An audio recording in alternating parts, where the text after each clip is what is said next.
नमस्ते दोस्तों, मेरा नाम कोमल है। उम्र 23 साल।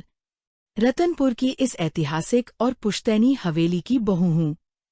लोग कहते हैं कि मेरी इस लचकदार कमर, मदहोश आँखों और इस मांसल भरे पूरे बदन में एक ऐसा अनजाना सम्मोहन है जो सीधे देखने वाले के दिल को छू जाता है और पूरे जिस्म में एक अजीब सी सिहरन जगा देता है। मेरी शादी को अभी कुछ ही समय हुआ है, पर इस चढ़ती जवानी और भरे पूरे अंगों की कसी हुई कशिश ने इस शांत माहौल को हमेशा के लिए एक अजीब सी कश्मकश में डाल दिया है। मेरा यह रसीला और मांसल शरीर, मेरी पतली कमर और जब मेरी साड़ी का पल्लू कंधे से बार बार सरकता है तो देखने वाले की सांसें वहीं थम जाती हैं। रतनपुर का यह इलाका वैसे तो हमेशा शांत रहता था, पर पूस के महीने की एक ऐसी जमा देने वाली बर्फीली रात और सुनसान गलियां आईं जिसने हमारी हवेली के तहखाने के पास सस्पेंस और एक पुश्तैनी संदूक का ऐसा खेल शुरू किया जिसकी कल्पना किसी ने नहीं की थी। आज मैं आपको अपनी जिंदगी की वही सबसे गहरी, अनकही और रोंगटे खड़े कर देने वाली दास्तान सुनाने जा रही हूँ, जिसे सुनकर आप भी अपनी सांसें थामने पर मजबूर हो जाएंगे। मेरा बदन किसी ढली हुई मूरत जैसा है, जिसे इस गठीली जवानी ने और भी ज्यादा मांसल, गोलमटोल और निखरा हुआ बना दिया हो। 23 साल की इस उम्र में मेरा अंग अंग पूरी तरह से भरा पूरा और कसी हुई काया वाला हो चुका है। मेरी कमर इतनी लचकदार और कटीली है कि जब मैं रात के काम करने के लिए थोड़ा सा भी आगे झुकती हूँ तो मेरी महीन सूती साड़ी के नीचे की गहरी नाभि साफ अपनी मौजूदगी दर्ज कराती है। मेरी दूधिया रंगत जब रात के सन्नाटे और तहखाने के मध्यम उजाले में चमकती है तो देखने वाले का दिल पूरी तरह बेकाबू होने लगता है।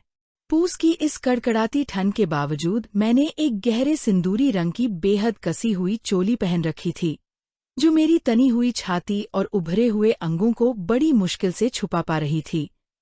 रात के सन्नाटे और ओस की नमी के मारे मेरे लंबे काले बाल पूरी तरह खुले थे और मेरी गोरी पीठ पर बर्फीली हवा के साथ बलखा रहे थे।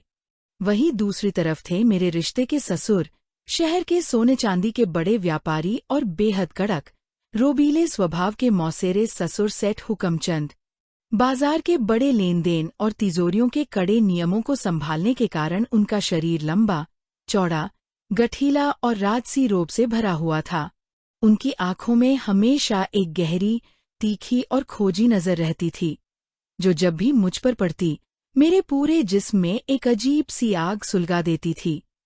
उनके बदन से एक अजीब सी तीखी, मर्दाना खुशबू आती थी, जो कड़क शाही इत्र, कीमती तंबाकू और व्यापारिक मिजाज का एक ऐसा मिश्रण थी जो किसी भी प्यासी रूह को बेचैन कर दे। उनका वह रोबीला अंदाज और पुश्तैनी संदूक की आड़ में अपना रोब दिखाने की उनकी जिद इस सुनसान रात के सन्नाटे में और भी ज्यादा खतरनाक और आकर्षक लग रही थी। रतनपुर गांव इस समय पूरी तरह से पूस की जमा देने वाली बर्फीली रात और सुनसान गलियों की आगोश में लिपटा हुआ था। रात के करीब 11 बज चुके थे और चारों तरफ घने कोहरे और कप्पी के बीच एक अजीब सा रहस्यमयी माहौल पसरा हुआ था। इसी बीच नए नलकूप की मोटर ठीक कराने और सामान लाने के सिलसिले में मेरे पति और सरे ससुर दोनों पास के कस्बे में गए हुए थे और भारी ठंड के कारण वही रात रुकने पर मजबूर थे, जिसके कारण वे रात भर लौटने वाले नहीं थे। हवेली के बाकी लोग भी इस बर्फीली ठंड के मारे अपने कमरों में रजाई ओढ़कर सो चुके थे। इस विशाल और पुरानी हवेली के भीतरी गलियारे और तहखाने के पास इस समय सिर्फ मैं और अपने व्यापार के नशे में रहने वाले मेरे मौसेरे ससुर सेठ हुकमचंद अकेले थे। हवेली के तहखाने के पास रखी पुरानी पुश्तैनी संदूक से ऊनी कंबल निकालने की तैयारी चल रही थी। उस भारी और पुरानी संदूक के पास झुककर भारी कंबलों को बाहर निकालने के लिए मैं आगे की तरफ झुकी। पूरे गलियारे में पुरानी लकड़ी की सोंधी महक और अजीब सी खामोशी पसरी हुई थी, जिसे सिर्फ कड़कड़ाती बर्फीली हवा की सरसराहट और मेरी ही सांसों की थिरकन तोड़ रही थी। ऐसे माहौल में जब दो जिसमें एक सूने गलियारे में इस पूस की सर्द रात में अकेले हों तो सस्पेंस का बढ़ना लाजमी था। पूस की रात की जमा देने वाली ठंड और भीतर की घबराहट से मेरा पूरा बदन पसीने की छोटी बूंदों के साथ सुलग रहा था। मैं संदूक के पास आगे की तरफ झुककर उस भारी ताले और कुंडे को सहेजने का पूरा प्रयास कर रही थी। तभी अचानक पीछे से एक भारी और गंभीर धमक सुनाई दी। सेठ हुकमचंद सोने चांदी का पुराना हिसाब देखने के बहाने अपनी ओट से निकलकर बिल्कुल शांत कदमों से ठीक मेरे पीछे आकर खड़े हो गए। उनका चौड़ा सीना इस मध्यम रोशनी में और भी विशाल लग रहा था। बहू, पूस की इस जमा देने वाली बर्फीली रात में अकेले इस भारी पुश्तैनी संदूक को खोलना और ये भारी ऊनी कंबल निकालना तुम्हारे इन कोमल हाथों के बस का नहीं।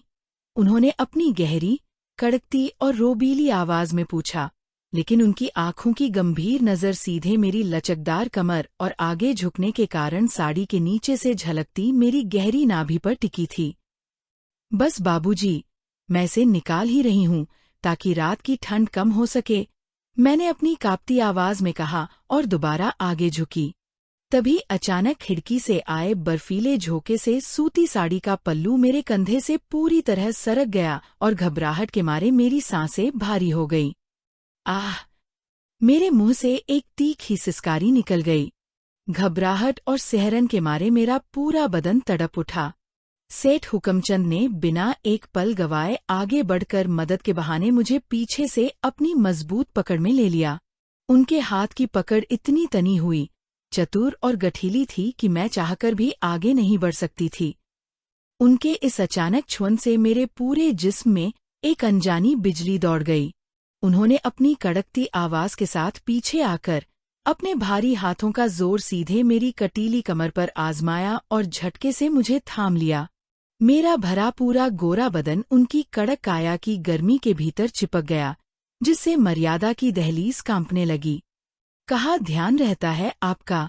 देखो, इस जमा देने वाली रात में भी आपका बदन कैसा भीतर से तड़प कर सुलग रहा है, उन्होंने बेहद करीब आकर कहा। उनकी सांसों की गर्म तपिश सीधे मेरे चेहरे और गर्दन पर पड़ रही थी। उनके हाथों का वह खुरदरा और मजबूत एहसास मेरी नाजुक त्वचा पर इस कदर रगड़ खा रहा था कि मेरी आंखें मदहोश होने लगी। मेरा पल्लू पूरी तरह फर्श पर गिर चुका था और मेरी तनी हुई काया उनके चौड़े सीने की गर्मी से पिघल रही थी। मैं अंदर से पूरी तरह बेकाबू और बेचैन होने लगी थी, पर शर्म और लोकलाज के मारे कुछ बोल नहीं पा रही थी। बाबूजी, छोड़िए मुझे, ये तहखाना बहुत भीतरी और सुनसान है। आप इस रात का बढ़ता हुआ दबाव और मेरा ये रूप संभाल नहीं पाएंगे। मैंने हांफते हुए अपने बदन को थोड़ा पीछे खींचने की कोशिश की, जहां उनकी उंगलियों का जोर मेरी कमर पर बढ़ता जा रहा था। सेठ हुकमचंद ने मुस्कुराते हुए मेरी कलाई को और कस लिया। उनकी आंखों में एक अलग ही सस्पेंस था। बहू, जो खजाना और जो तिजोरी जितनी गहरी और कीमती होती है, उस पर इस हुकमचंद का नियंत्रण और व्यापारिक रोब उतना ही पक्का होता है। तुम अभी नादान हो। तुम्हें नहीं पता कि इस पूस की रात में जब तक भीतरी आग न सुलगे, तब तक इस सूने बदन की ठिठुरन को चैन नहीं मिलता। पर बाबूजी, बाहर चाहे जितनी भी बर्फीली हवा या सुनसान गलियां हों, इस घर की मर्यादा की छाव को छोड़ना ठीक नहीं। कस्बे से काम निपटाकर सब लोग सुबह लौट ही आएंगे। कोई देख लेगा तो अनर्थ हो जाएगा। मैंने अपनी भीगी पलकों को झुकाते हुए कहा, जबकि मेरा मांसल बदन उनके चौड़े सीने की गर्मी से सुलग रहा था। जब इस हवेली का बहीखाता और चाबी आखिरी हो बहू, तो इस कड़क मिजाज का बढ़ना लाजमी है। इस सन्नाटे में जब तक सही जगह पर सही जोर न लगाया जाए, तब तक ये खजाना शांत नहीं होता। बस आपको इस पहरे में पूरी तरह ढलना आना चाहिए। उन्होंने मेरी कमर को थोड़ा और अपनी तरफ खींचते हुए कहा, जिससे मेरी कसी हुई चोली उनके ठीक सामने आकर और भी तन गई। गलियारे का वह मध्यम सन्नाटा और पूस की ठंडी हवा अब हम दोनों की बढ़ती बेचैनी की गवाह बन रहे थे। सेठ साहब का वह मांसल और कड़क हाथ अब धीरे धीरे मेरी पीठ के निचले हिस्से तक पहुंच चुका था, जहां सूती साड़ी का कपड़ा मेरी गोरी त्वचा से पूरी तरह चिपक गया था। इस मदहोश रात के मौसम में भी मेरे बदन से पसीने की छोटी छोटी बूंदें मिलकर मेरी गहरी नाभि में जाकर समा रही थीं। मेरी गोरी और भरी पूरी काया इस समय डर और तड़प के एक अनोखे मिश्रण से सुलग रही थी। जब उन्होंने अपनी उंगलियों से मेरी चोली के बंध को धीरे से सहलाया, तो मेरे मुंह से एक दबी हुई आह निकल गई। मैं बुरी तरह कांपने लगी। उनका वह मर्दाना और रोबीला अंदाज मुझे अंदर तक झकझोर रहा था। उस कोने का तापमान जैसे अचानक बढ़ गया हो। हवा में एक अजीब सी मदहोशी घुल चुका थी। मेरी पतली कमर में एक अजीब सी लचक पैदा हो रही थी, जो मुझे बार बार उनके और करीब खींच रही थी। वह मुझे अपनी मजबूत बाहों में दबोचने ही वाले थे कि तभी अचानक संदूक पर रखा तांबे का एक भारी दियादान हवा के झोंके और कंपन से जोर से फर्श पर रगड़ खाता हुआ गिरा। सस्पेंस और डर के मारे हम दोनों एकदम से अलग हो गए। मैं हाफती हुई तहखाने के पास के भीतरी कमरे की तरफ भागी और वह अपने कुर्ते को दुरुस्त करते हुए गहरी सांसें भरने लगे। रात के 11:30 बज चुके थे, पर इस भीतरी बंद कमरे के भीतर का अंधेरा और उमस और भी गहरी हो गई थी। मैं घबराहट में भीतर खड़ी अपनी सांसें दुरुस्त कर रही थी, पर आंखों में अजीब सी बेचैनी थी। बदन में वही अनकही तपिश बरकरार थी। तभी अचानक मौसेरे ससुर सेठ हुकमचंद ने आगे बढ़कर उस भारी कमरे के मुख्य शीशम के किवाड़ को अंदर से बंद कर दिया और लोहे की भारी कुंडी चढ़ा दी। सस्पेंस अपने चरम पर था। कमरे में केवल रोशनदान से आ रही कोहरे की एक पतली, धुंधली लकीर थी। वह धीरे धीरे मेरी तरफ बढ़े। मेरा दिल इतनी जोर से धड़क रहा था जैसे छाती को चीरकर बाहर आ जाएगा। कोमल, इस बंद कमरे का रहस्य बहुत गहरा है।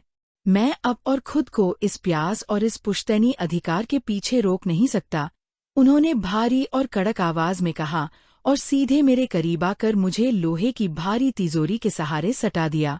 उनके मजबूत, कसरती हाथों ने मेरे दोनों कंधों को दबोच लिया। उनके हाथ मेरी गोरी और पसीने से भीगी त्वचा पर रेंगने लगे। हमारे बदन एक दूसरे से पूरी तरह लिपट गए। उनकी चौड़ी छाती का दबाव जब मेरे भरे पूरे अंगों पर पड़ा तो मैं पूरी तरह मदहोश होकर कराहने लगी। हमारे कपड़ों की सरसरायत और भारी सांसों की आवाज पूरे कमरे में गूंज रही थी। उनका चेहरा मेरे चेहरे के इतने करीब आ गया कि उनके होठों की गर्मी मेरी सांसों को सोखने लगी। जिस्म की यह आग अपने आखिरी मुकाम पर पहुंचने ही वाली थी। दोनों बदन पूरी तरह पसीने से नहा चुके थे और मर्यादा की सारी दीवारें टूटने ही वाली थीं कि तभी अचानक तिजोरी के ऊपर रखा हमारे कुलदेवता का पवित्र चित्र, इस हवेली का पुश्तैनी बहीखाता और सेठ हुकमचंद की स्वर्गीय पत्नी, मेरी सगी मौसी सास जी, की गंभीर तस्वीर फर्श पर गिर गई। उस पावन चित्र, बड़ों के आशीर्वाद और इस खानदान के अटूट विश्वास पर रोशनदान से कौंधी कोहरे की एक तेज किरण पड़ी, जिसने समाज में मर्यादा और सच्चाई की मिसाल देने वाले एक जिम्मेदार ससुर होने के नाते उनके फर्ज, परिवार के अटूट विश्वास और हमारी हवेली की कुल मर्यादा की याद दिला दी। उस पुश्तैनी अमानत और बुजुर्गों की तस्वीर का गिरना जैसे हम दोनों के ऊपर ठंडे पानी का घड़ा डाल गया। सेठ हुकमचंद झटके से पीछे हट गए। उनकी आंखों में जो भूखी और मदहोश नजर थी, वह अचानक आत्मग्लानि और भारी आंसुओं में बदल गई। उन्होंने अपने चेहरे को अपने दोनों हाथों से ढक लिया और जोर जोर से हांफने लगे। यह मैं क्या करने जा रहा था? अपने ही बच्चों की अमानत, इस घर की बहुमूल्य मर्यादा और इस पावन हवेली के संस्कारों पर ऐसा भटकाव। पूरे व्यापारिक समाज को ईमानदारी और धर्म सिखाने वाला सेठ आज खुद अपने ही परिवार की मर्यादा की रक्षा नहीं कर पाया। हे भगवान, मुझे क्षमा करना। बाबूजी की आवाज में अब वासना नहीं, बल्कि एक तड़पती हुई पारिवारिक लोकलाज और जिम्मेदारी का एहसास था। उन्होंने रोते हुए कहा, कोमल बहू, तुम इस घर की लक्ष्मी हो, हमारे कुल का अटूट विश्वास हो। इस बंद कमरे के सन्नाटे और पूस की इस ठिठुरती रात ने मेरी बुद्धि भ्रष्ट कर दी थी। एक ससुर का फर्ज पिता समान अपनी छोटी बहू की रक्षा करना और उसे सम्मान देना होता है, मर्यादा लांघना नहीं। मैंने भी रोते हुए तुरंत अपना पल्लू संभाला और अपनी साड़ी को ठीक किया। मुझे भी अपनी गलती का एहसास हो चुका था। एक पल के भटकाव ने हमारे पवित्र रिश्ते को कलंकित करने की कगार पर ला खड़ा किया था। बाबूजी, गलती सिर्फ आपकी नहीं थी। इस अकेलेपन और ठंडे माहौल की मार ने हमें भटका दिया था। लेकिन आज हमारे परिवार के संस्कारों और इस पुश्तैनी सम्मान ने हमें एक बहुत बड़े पाप की खाई में गिरने से बचा लिया। बुजुर्गों का रिश्ता और परिवार की मर्यादा इस दुनिया में सबसे पवित्र होती है और हम इस बंधन को कभी टूटने नहीं देंगे। मैंने रोते हुए उनके पैर छूकर कहा। बाबूजी ने मेरे सिर पर हाथ रखकर आशीर्वाद दिया। उस रात के बाद से हमारे बीच वासना की वह दीवार हमेशा के लिए ढह गई और उसकी जगह एक सच्चे, पवित्र और मर्यादित पारिवारिक रिश्ते ने ले ली। पारिवारिक संस्कार और लोकलाज की जीत हुई। कहानी यहीं खत्म होती है दोस्तों। तो लाइक कर दें, सब्सक्राइब कर लें और कमेंट में जरूर लिखें कि आपको ये कहानी और इसका पारिवारिक संदेश कैसा लगा। मिलते हैं अगली कहानी में। नमस्ते।